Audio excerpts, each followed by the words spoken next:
All right, so we're going to be talking about truth, absolute truth and relative truth. So the absolute,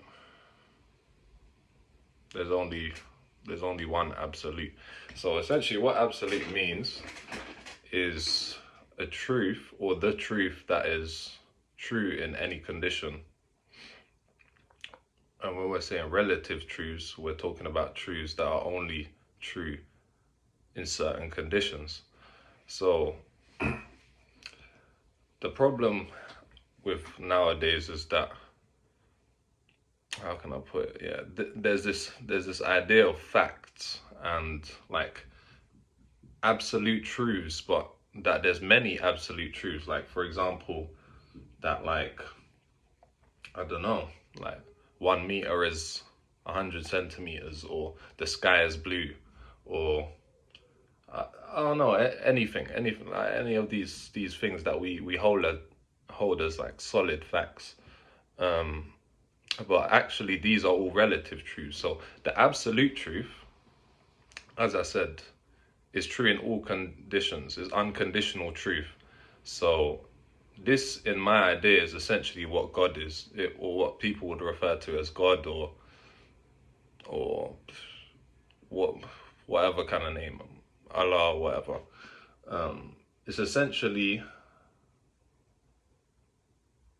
it's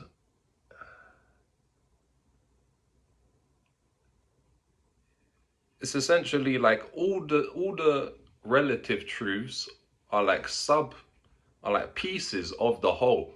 Like, imagine like the absolute is just one whole truth. Because think about it, like, how could there actually be two absolute truths? If there's truth A and truth B, then which one's true? Are they both true? And if they're both true, then the truth is that A and B are true, which is only one truth. So you see, the truth is like, no matter how many times it gets divided, you have to see it like a pyramid. There's just one truth, and then it gets divided into two. So this is kind of the yin and yang duality, right? This is how reality gets created: up and down, left and right. And this is, in my eyes, even what the cross represents for Christ. It's even like the X and Y coordinates, the X and the Y and the 0 point where they cross and they intersect. Like, this is consciousness. This is us.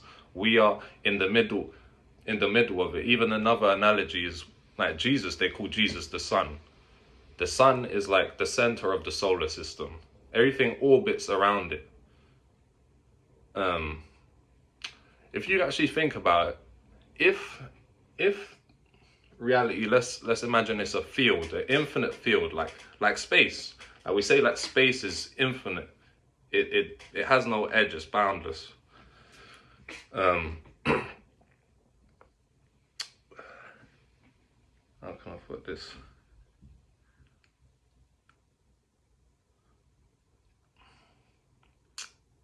No, one sec. Yeah, so if we say that space is boundless, right, and there's infinite coordinates, really there's no coordinates, but you could, because there's no coordinates, you could slice it into infinite coordinates. You could say there's a dot there, like infinite, and it's boundless, there's no edge, right? So because no single point is the center, because there is no center, right? Because it's just an infinite space with no end, no beginning, like there's no center. So because there is no center, any coordinate that you identify with, like any coordinate that you take, can be taken to be the center. Because there is no true center, any point within the field can be taken to be the center, because it is the center, because any point is the center of the whole field. Do you get it? Because there is no center. So this is how really there is only one consciousness, which is God. As I said, consciousness isn't even, so like, for example, humans, like, we have a brain, right, which has the capacity for awareness through our senses. Like, we can be aware of things in the external, like when we say external, we're saying external to this body, but not external to consciousness, because the world is happening within consciousness. Like, it seems like we're looking out, right? Like, it seems like you're here in this body and I'm looking out, like I'm looking at the phone. But actually the phone is in my mind. It's in consciousness. It's just that it seems like there's like the consciousness, which is your whole mind, which is boundless. And then there's a reference point in the center, which is like kind of your body. And then anything that's outside of your body, you say is external.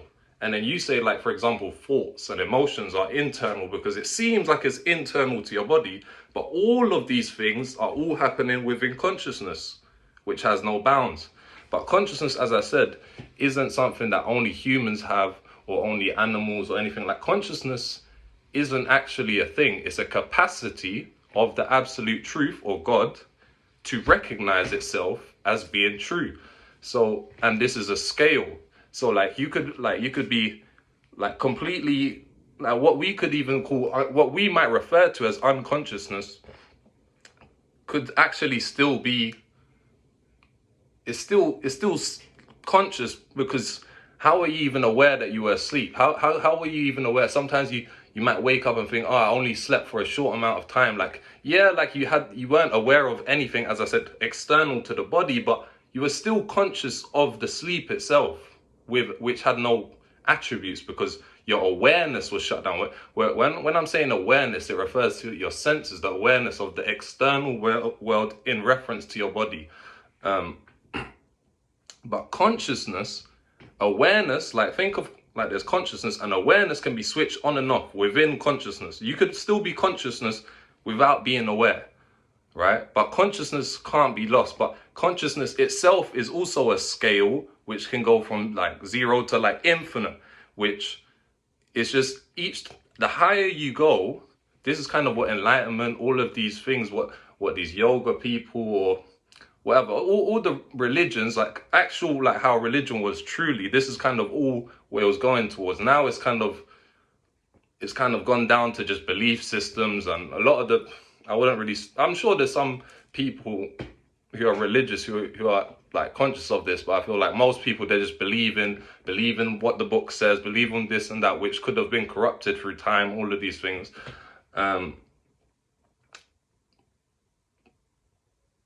Essentially, yeah, as I said, there's consciousness, right? There's just truth, the absolute. There's just truth, the absolute. There's consciousness, which is the capacity for truth, which is the only thing there is. There's nothing else. There's just this, right? Everything that it seems like is outside of it, or anything that seems like the world, humans, aliens, space, all of this is within it.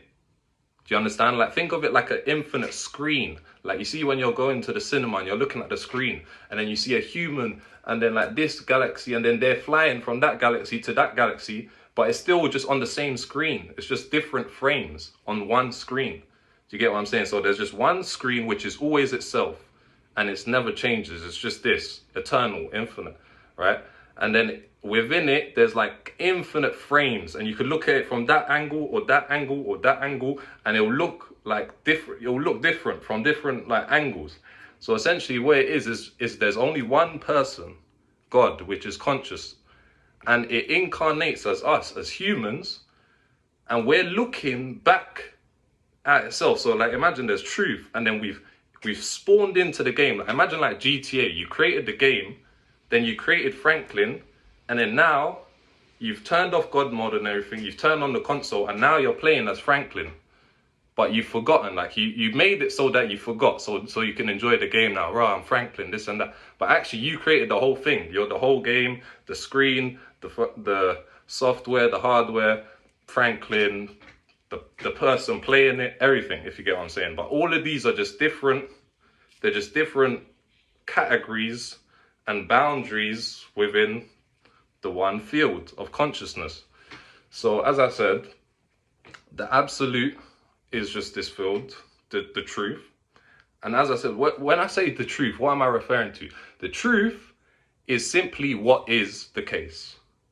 This, what is the case right now and what's always been the case. So for example, as I said, relative truths are things that are true, but only under certain conditions. So for example, the sky is blue. You need to, it needs to be a particular time of day. It might have to be the right season. Like your eyes need to not be like colorblind. If you're a dog, I don't know if it's true if they can't see color, the same colors we can, but different animals, they won't see it as blue. So it's a conditional truth. Like even if we say, even time, space, all of these things are different depending on what speed you're going at. This is the things that Einstein has already shown, like relativity, everything. There are no many absolute truths. You can't just say, I don't know, Earth exists or the sun exists. That's a fact, because the reason why certain things seem as absolute truths or absolute facts to us is because we have such a small time horizon, like 100 years maximum. So if something's like 100,000 years long, it seems like it's just solid, like it's just a fact. It's just always been that way. It is now and it always will be that way. But if you had the eternal scope, so what I'm kind of speaking about, increasing your consciousness, is like you're increasing your scope and you're seeing more of the absolute, which has already been there, was always there, and it is what you are, but you've incarnated as a human body which has the capacity to be aware back, like you are the thing, but you've incarnated in to look back out at yourself, because you have to realize in the absolute, or God, when it is itself, right, and there's no divisions, there's no capacity for consciousness. God can't even know that it is God, because it has nothing other than itself to reflect off, nothing other than itself to, like, for example, we only know when something is cold because we know when something's hot. Like there's a comparison. We only know light because there's dark, like contrast. This is what reality is made out of, contrast, good and bad. Like you have to think the sine wave, like there's just zero, the constant, and then you have the ups and the downs and the ups and the downs. This is life, the vibration, the oscillation, the ups and the downs, and you have small ones and large ones, but it's all just zero. It's always zero. It's always has been, and that's why everything has an expiration date. This is why people say that reality is an illusion or a dream, because what's a dream, right? Obviously, there's multiple layers to this, which I can't even explain everything like that quickly, but essentially, we say a dream is just an illusion or it's not real because it was so short and so brief. Do you understand? It's always about like time. Time kind of is the unfoldment of absolute truth through like very infinite slices of relative truths. It's just like, it's like frames of the film, like unfolding. That's what time is. Time is change. Like everything inside of the dream or inside of the duality, the matrix, whatever you want to call it, is changing all the time. Really, there's really this second, even this person that you're hearing speaking now is different from the person that was speaking in the beginning. I'm changing every second, otherwise I can't exist. There's no static frames in consciousness. It's completely fluid. But we just have certain things like anchors in our minds. The way our ego is constructed, we have these things which I refer to as anchors, which are like constants, like for example your name, or like your friends or your environment. Things that, like, even though every frame of consciousness is different from the last, there's certain things that you could refer back to. Oh, like I'm still Nathaniel, I'm still Nathaniel. Oh yeah, like I'm still here, like in my room. Yeah, I'm still in England. Like it's these constants. Even though everything changes, there's these supposed constants that you can refer back to, like in these kind of loops that make you seem like you're still in the same reality, that makes it seem perpetual, like that it's just still you. but it's because really there's nothing the same. Everything, even from this moment till the last moment, is completely different. There's nothing is the same. It's just that there's all of the change is happening within the absolute, which is always the same and always still. So that's what also gives it a sense of solidity, is because the absolute is true and it always is, and it can never not be true. This is what I'm saying. Like there's kind of like we even think of, all right, cool, yeah, there's dualities, but we even think truth has the duality and the opposite of falsehood or untruth.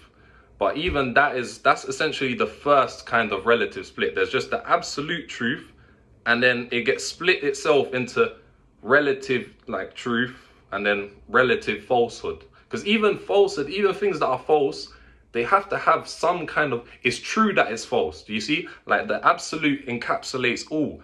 Like the lower stages can explain themselves, but they can't explain the higher stages. But the higher stages can explain themselves and the lower stages. This is what changes the levels. As you go higher, you can still explain and understand the lower stages, but you understand yourself. But the lower stages only understand themselves, and they can't understand the stages above them. This is the difference in going up to the peak of consciousness.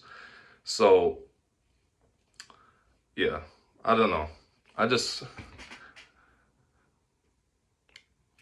even know if I'm gonna release this. I just like, I don't know. I like to watch videos of other people speaking about truth and whatnot. I've been kind of on my, I don't know, I've always been curious about truth, like since young. But I kind of took the journey, started taking it seriously, like probably 7-8 years ago, and yeah, man, it's just been crazy. So I don't know. I do have like, I've never really kind of thought I would do it, but I do have some kind of urge to also, yeah, share my point of view and see if it can help anyone. So yeah, we'll see if I ever release this or if I make more. But yeah, man.